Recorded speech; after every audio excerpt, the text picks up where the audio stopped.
دنیا میں 7ویں نمبر پر اور مسلم ممالک میں پہلے نمبر پر 2023 کی سب سے مضبوط دفاعی نظام رکھنے والی آرمی جنرل عاصم منیر، جو کہ پاکستان کے chief of army staff, Pakistan کے سب سے زیادہ بااثر انسان، کیا وہ غزہ کی کوئی تصویر نہیں دیکھ رہے؟ کیا ان کے سامنے فلسطین کی کوئی خبر نہیں گزر رہی؟ کیا وہ اللہ تعالیٰ پر یقین نہیں رکھتے؟ کیا وہ آخرت کے دن پر یقین نہیں رکھتے؟ ارے مر تو جانا ہی ہے، چاہے آپ بیرون ملک کسی ہسپتال میں ایڑیاں رگڑ رگڑ کر مریں، جسم پر گوشت کا ٹکڑا نہ رہے ویسے مریں، یا پھر فلسطین کے لیے اپنی جان دے دیں اور اللہ کے ہاں سرخرو ہو جائیں۔ مرنا تو ہے ہی، شیر کی طرح مر جائیں، یوں گیدڑ کی طرح دبک کر کیوں مرنا؟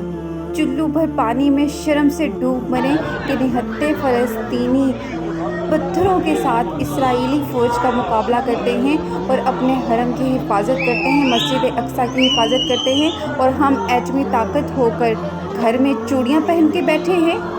یہی ہے ہماری اوقات۔ اللہ سے دعا ہے پاکستانی حکومت اور آرمی جاگ جائے۔ وہ اپنے لوگوں کی حفاظت تو نہ کر سکی، مسلم امہ اپنے حرم کی حفاظت کے لیے تو جاگ جائے، مسجد اقصیٰ کی حفاظت کے لیے تو جاگ جائے۔